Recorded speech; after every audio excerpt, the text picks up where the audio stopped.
Welcome back to the Foundry by Forge College. Today we're basically putting on our hard hats and playing architect. In our last lesson, the documentation, handoff, and deployment checklist, we mapped out exactly how to deploy and monitor our apps. But before we actually start wiring in those ecosystem protocols, we've got to translate those capstone goals into a solid technical blueprint. So think of this explainer as our drafting table. We're going to design a full-stack Solana architecture right from the ground up. All right, let's dive into the schematic. Today's agenda: drafting your architecture blueprint, modeling your Solana accounts, RPC and authentication patterns, the end-to-end workflow, and finally, preparing for back-end implementation. So, Section 1. Drafting your architecture blueprint and navigating the Great Divide. Our first big architectural decision really boils down to one simple question: what actually belongs on-chain? Now, because we're building a Web3 app, it's super tempting to just shove everything onto the blockchain. But honestly, storing massive amounts of data on-chain is kind of like trying to cram a full-grown elephant into a tiny bank safety deposit box. It's ridiculously expensive, highly inefficient, and, well, it just doesn't fit. The blockchain is built for trust, state, and verifiable execution, not for massive storage arrays or super heavy computing. So to strike that perfect balance, we have to divide up responsibilities smartly. Asset ownership and token transfers, absolutely on-chain. Those need atomicity and signature verification. The blockchain is your ultimate source of truth for that. But what about heavy compute? Say running a machine learning risk model. Yeah, push that entirely off-chain to your backend. Doing that on-chain would cost a fortune. Just store a tiny summary, like a hash, on the ledger if you need to mathematically prove it happened. Same goes for human-readable metadata, like long product descriptions. Keep it off-chain where you can actually search it and just drop a canonical link on the blockchain. But things like cross-program marketplace escrows, those absolutely must be on-chain to guarantee the rules are actually enforced. The golden rule here is assign the atomic, high-trust logic to the smart contract, but push the heavy lifting off-chain. Moving on to Section 2. Modeling your Solana accounts, or structuring your state. All right, now that we've framed the house, let's talk about the rooms.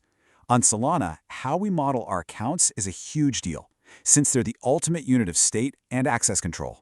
But here's the catch: blockchain space isn't free. And that brings us to a really critical concept: rent exemption. Basically, rent exemption is a minimum balance of SOL that you are literally required to leave sitting in an account just to keep it alive on the network. If you don't pay the rent, poof, the account gets purged to save space. And since every single byte costs real money, we're faced with a major engineering trade-off when it comes to grouping our data. To manage all that space, you basically have two paths you can take. First, you've got aggregate accounts, which store one massive blob of state. Think of it like renting one gigantic warehouse. It's great because there's less instruction overhead. Your transaction only touches one big account. But doing partial data updates or managing the massive rent balance, that becomes a total headache. On the flip side, you can use many small accounts, where each one holds a single logical piece of data. It's like renting a bunch of tiny storage lockers. Concurrency and off-chain indexing becomes super easy, but it definitely drives up your initial creation costs, since you're paying that base rent exemption fee over and over again. The choice you make here is going to dictate your whole indexing setup and how complicated things get for your users. Okay, Section 3, RPC and authentication patterns. Let's run some wiring. So with our accounts nicely modeled, we need to wire up the actual interaction patterns between your front end and the blockchain itself. A really powerful concept here is transaction simulation. This means taking a transaction and running it locally against an RPC node's current state to catch any runtime errors before you ask the user to sign it. We have all been there, right? You click a button, approve the transaction in your wallet, pay the network fee, and then watch it instantly fail because of a dumb state mismatch. It is the worst. But by treating simulation as a mandatory first step, you can completely prevent those frustrating, avoidable failures.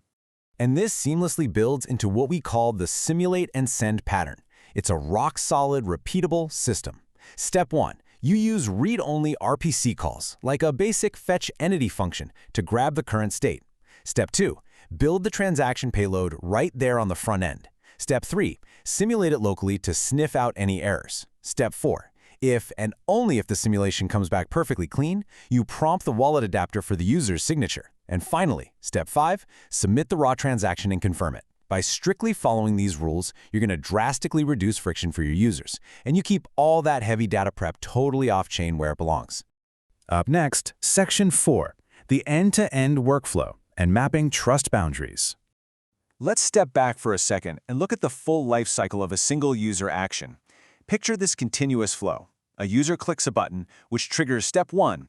The front end reads the state and simulates the action. Step 2. If everything is green, the user's wallet provides that vital signature. Step 3.